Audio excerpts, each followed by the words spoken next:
बिस्मिल्लाहिर्रहमानिर्रहीम, अस्सलाम वालेकुम नाज़रीन। नवाज शरीफ साहब इस वक्त यूएई के दौरे पर हैं। उनकी गुज़िश्ता हफ्ते जरदारी साहब से, बिलावल भुट्टो जरदारी साहब से, दोनों से मुलाकात हुई है और उस मुलाकात को लेकर के ये कयास किया जा रहा है, ये समझा जा रहा है कि शायद ये कोई सियासी फार्मूला तय करने के लिए मुलाकात थी। मुस्तकबिल के अंदर किसके पास कौन सा सूबा होगा और वफाक की हुकूमत किसके पास होगी, शायद इसलिए इनकी ये मुलाकातें हुई हैं।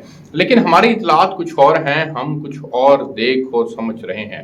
हालात इस तरफ जा रहे हैं कि पाकिस्तान के अंदर इस वक्त संजीदा लोग ये सोचने पर मजबूर हो चुके हैं कि पाकिस्तान की इकॉनमी को किस तरह से ट्रैक पर लाना है। और संजीदगी का आलम यह है कि इस वक्त पाकिस्तान को इकोनॉमिक रिवाइवल प्लान की ज़रूरत है।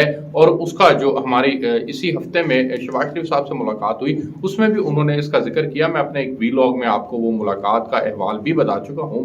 लेकिन ये इकोनॉमिक रिवाइवल प्लान क्या है, इसका नवाज शरीफ के दौरे यूएई और सऊदी अरब से क्या ताल्लुक है, और वहाँ पर जरदारी साहब की मौजूदगी और फिर बिलावल भुट्टो की जबान जाने से पहले वहां पर उनसे मुलाकातें, ये क्या मामलात आपस में तय हो रहे हैं, और इन मामलात का सियासत से कोई ताल्लुक है या इन मामलात का मईशत से डायरेक्टली ताल्लुक है। जाहिर है सियासत और मईशत दोनों के मामलात तय होंगे तो बात आगे बढ़ेगी, लेकिन इस वक्त प्राइमरी कंसर्न पाकिस्तान की मईशत है। पाकिस्तान की मईशत को लेकर ही ये तमाम मुलाकातें हो रही हैं और उसकी बुनियादी कड़ी जो है वो इकोनॉमिक रिवाइवल प्लान है। ये मैं आपको कैसे चीजें आपके साथ शेयर करता हूँ, उसके तमाम नुकात आपके साथ शेयर करता हूं। जो इस वक्त पाकिस्तान के मीडिया के अंदर खबरें हैं कि नहीं जी सियासी फार्मूले तय हो रहे हैं, पंजाब में नून लीग होगी, वफाक में नून लीग और पीपल्स पार्टी मिलकर हुकूमत बनाएंगे, सिंध नून लीग पीपल्स पार्टी के पास होगा, बलूचिस्तान पीपल्स पार्टी के पास होगा और केपीके मौलाना फजलुर रहमान और एएनपी के पास होगा। मैं इन बातों, ये फार्मूला ऐसे ही है, होगा यही कुछ, लेकिन इस वक्त जो तरजीह है वो ये है कि पाकिस्तान की इकोनॉमी को स्टैंड करना है। इसीलिए पाकिस्तान की इकोनॉमी को बुनियाद बनाकर ही ये तमाम मुलाकातें की जा रही हैं। खबर जो मार्केट के अंदर है उसका डिनायल मैं आपको दे चुका हूं। जरदारी साहब ये बात जानते हैं कि पंजाब में उनकी हुकूमत नहीं बनने वाली। जब पंजाब में उनकी हुकूमत नहीं बनने वाली तो इसका मतलब है कि फिर वो वफाक का शेयर भी हासिल नहीं कर पाएंगे। वफाक का शेयर से क्या मुराद है, यानी पंजाब और सिंध के अंदर अगर वफाकी सतह के ऊपर कौमी असम्बली की नशिस्तें जीती जाती हैं तो तब जाकर आप इस पोजीशन पर होते हैं कि आपकी वफाक के अंदर जो है वो हुकूमत बने। लेकिन अगर पंजाब का शेयर आपको नहीं मिलता, जो कि एक बहुत बड़ा शेयर है, 142 से जायद सीटें हैं वफाक की यानी कौमी असम्बली की पंजाब के अंदर, अगर पंजाब आपको सीटें नहीं देता, पंजाब में आपका वोट बैंक नहीं है, तो फिर कैसे करके ये मुमकिन होगा कि अकेले सिंध की बुनियाद के ऊपर या अकेले बलूचिस्तान की बुनियाद के ऊपर आप जाएं और वफाक के अंदर जाकर हुकूमत बना लें। तो ये तो मुमकिन नहीं है। तो ये बात जरदारी साहब को समझ में आ गई है। ये बात समझाने वालों ने यूं करके भी समझा दी है कि पंजाब के अंदर अगर आपका वोट बैंक 5,000 या 10,000 या 20,000 का है तो उसको 1 लाख में तब्दील नहीं किया जा सकता। लिहाजा आप अपने हिस्से की बात करें, अपने शेयर की बात करें। आप ये बात मत करें कि आपको पंजाब के अंदर भी हुकूमत दी जाए, यहाँ से वफाक के एतबार से सीटें भी 50 से 60 जीत कर दी जाएं ताकि आप वफाक में हुकूमत बना सकें और आपका ख्वाब बिलावल भुट्टो जरदारी को वजीर आज़म बनाने का वो पूरा हो जाए। तो इस बात के ऊपर इत्तफाक हो चुका है कि जरदारी साहब ये सोचने पर मजबूर हैं कि ठीक है, मैं जिद नहीं करता, मैं इन मामलात को जो है वो पाकिस्तान की इकोनॉमी से जोड़कर इसको संजीदा करके चलते हैं, इसको अपने पांव के ऊपर खड़ा करते हैं। जरदारी बिलावल जो है वो 2028 के अंदर वज़ीर आज़म बन जाए तो वो उसके लिए अपनी ग्राउंड जो है वो तय कर रहे हैं। ये जो अगला दौर है ये नून लीग का दौर है और ये नवाज शरीफ का दौर होगा। और ये बात कैसे मैं कह रहा हूं कि ये नून लीग और नवाज शरीफ का दौर होगा, क्योंकि पाकिस्तान में वो संजीदा लोग, मिसाल के तौर पर मियां मंशा साहब ने भी एक स्टेटमेंट दी। उन्होंने कहा है कि नवाज शरीफ जो है वो जिस प्लान के ऊपर पाकिस्तान की इकोनॉमी को छोड़कर गए थे वो भले वापस आ जाएं और उसी ट्रैक से पाकिस्तान की इकोनॉमी को शुरू करें तो यकीनन बेहतरी के आसार जो हैं वो आ सकते हैं। उनके ऊपर लोगों का एतमाद है। इवन जरदारी के ऊपर भी बड़े बड़े बिजनेसमैन एतमाद करते हैं और वो समझते हैं कि ये लोग संजीदा लोग हैं। आसिम मुनीर साहब जो कि चीफ ऑफ आर्मी स्टाफ हैं, उन्होंने भी अब इस बात को सोचना और समझना शुरू कर दिया है कि हमने अब इकोनॉमी को बुनियाद बनाकर आगे चलना है। तभी वो इस बात को ना सिर्फ, जैसे शहबाज शरीफ साहब ने अपनी मीटिंग के अंदर भी कहा था हमें कि जी इकोनॉमिक रिवाइवल प्लान जो है उसके अंदर आसिम मुनीर साहब का बहुत बड़ा हाथ है, उनका बहुत बड़ा शेयर है, उन्होंने यानी कि रजामंदी जाहिर की है, तो तब हम जो है वो आगे बढ़ रहे हैं। उनकी संजीदगी का आलम यह है कि वो ये चाहते हैं कि पाकिस्तान की बंजर ज़मीनें आबाद हों, इसीलिए एग्रीकल्चर सेक्टर को उसमें इन्वॉल्व किया गया है।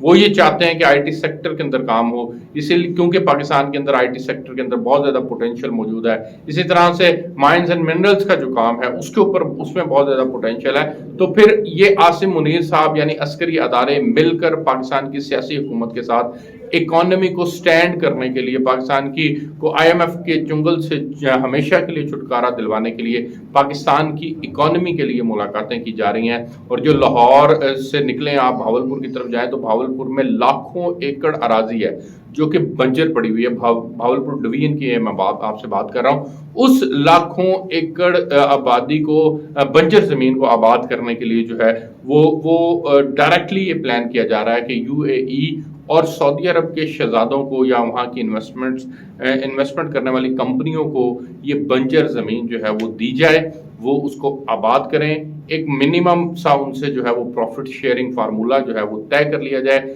लेकिन वो उसको आबाद करें। और आबाद करने के बाद जो उसका इनपुट होगा, जो उसका जो रिजल्ट होगा, वो रिजल्ट जाहिर है पाकिस्तान की एग्रीकल्चर इकोनॉमी के अंदर ऐड ऑन होगा और पाकिस्तान को एग्रीकल्चर की मद के अंदर जिन मसाइल का सामना है उससे निकलने में मदद मिलेगी।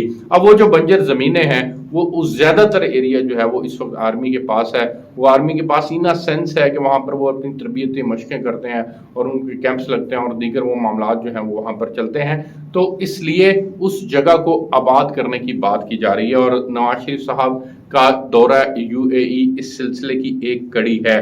वो मुल्क की मईशत को लेकर के ना सिर्फ संजीदा है बल्कि वो सियासी रस्सा कशी से भी बचना चाहते हैं और वो ये चाहते हैं कि पाकिस्तान के अंदर जो है वो हालात सियासत की बुनियाद के ऊपर और इक़्तिदार की हवस की बुनियाद के ऊपर तय ना हो बल्कि इकोनॉमी की बुनियाद पर जो है वो मामला तय हों, क्योंकि पाकिस्तान के बड़े कारोबारी हल्के भी इन दोनों को ही संजीदा समझते हैं, जरदारी और नवाज को, कि ये इकोनॉमी के लिए बेहतर कुछ कर सकते हैं। इसीलिए आपको याद होगा जरदारी साहब ने लाहौर के अंदर मुख्तलिफ ताजर बरादरी से, कराची के अंदर वो मुसलसल मुलाकातें कर रहे हैं। जरदारी साहब जो हैं वो दुबई से आते हैं, मुलाकात करते हैं, फिर वापस चले जाते हैं, लेकिन मुलाकातें उनकी इस पैटर्न पर हो रही हैं।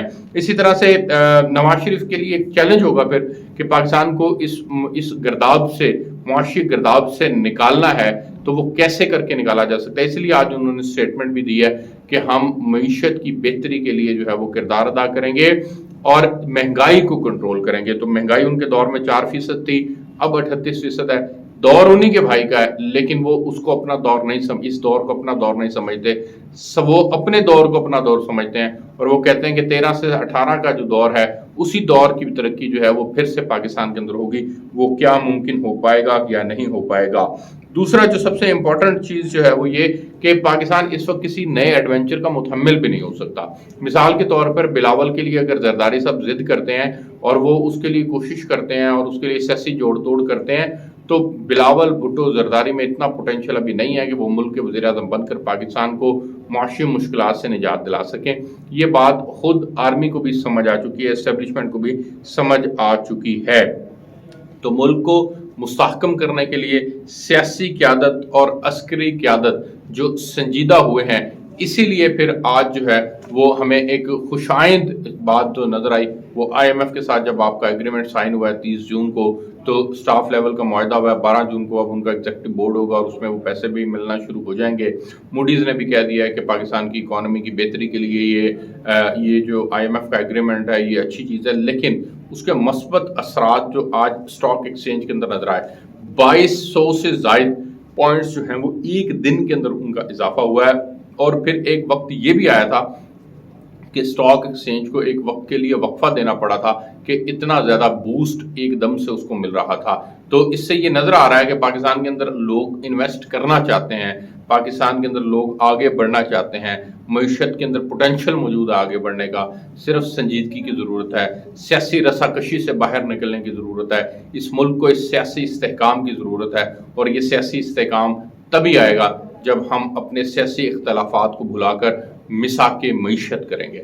بہت امپورٹنٹ نقطہ کہ مساک معیشت کے اوپر کام ہو رہا ہے، نواز شریف اور زرداری مساک معیشت کے اوپر کام کر رہے ہیں، جو کہ انتہائی خوش آئند بات ہے، اور یہ مساک معیشت جو ہے وہ پاکستان کی پاکستان کو نہ صرف اپنے ٹریک پر واپس لے کر آئے گا، بلکہ پاکستان کی ترقی کا جو سفر جہاں پر رکا تھا اس کو وہیں سے پھر سے شروع کرے گا۔ آپ کو مزید چیزیں جو ہے وہ اپڈیٹ کرتے رہیں گے۔ اجازت دیجیے، اللہ حافظ۔